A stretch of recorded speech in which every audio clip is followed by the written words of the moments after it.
मध्य प्रदेश के सीएम शिवराज सिंह चौहान ने कैबिनेट की अहम मीटिंग की। इस मीटिंग में कई प्रस्ताव पर मुहर लगी। साथ ही धर्मांतरण को लेकर भी चर्चा हुई और सख्त कानून बनाने पर जोर दिया गया।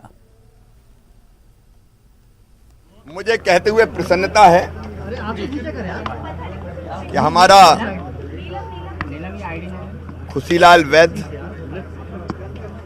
आयुर्वेदिक चिकित्सालय एक नए स्थान पर पहुंच गया है।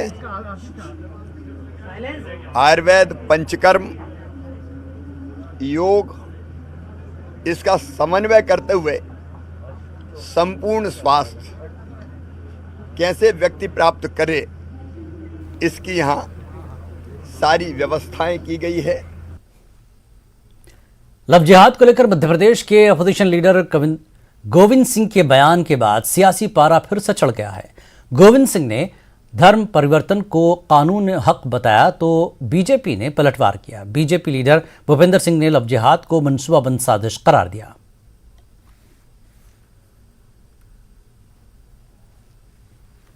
हम स्वतंत्र हैं, रोक सकते हैं। संविधान में हमें अधिकार है, हम कहीं भी जा सकते हैं। हमें कहीं भी अधिकार है जमीन खरीदने का, देश में कहीं भी आने जाने का।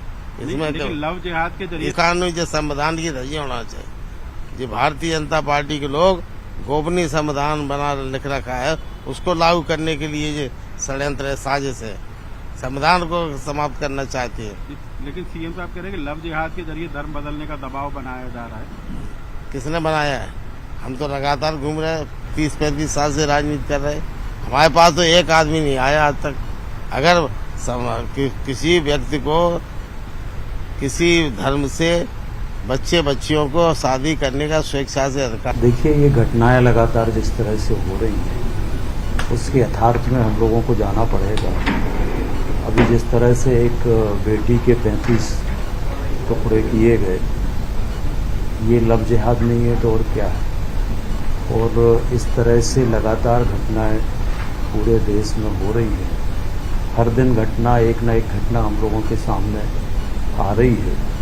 ये पूरा ऐसे अनेक प्रमाण भी आए हैं कि जिसमें एक सुनियोजित तरीके से लव जिहाद का ही ये पूरा मामला है।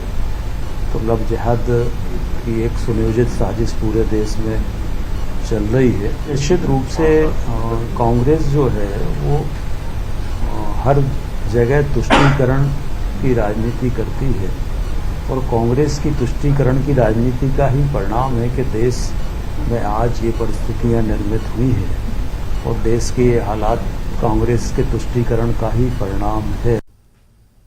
मध्य प्रदेश सरकार के जरिए उज्जैन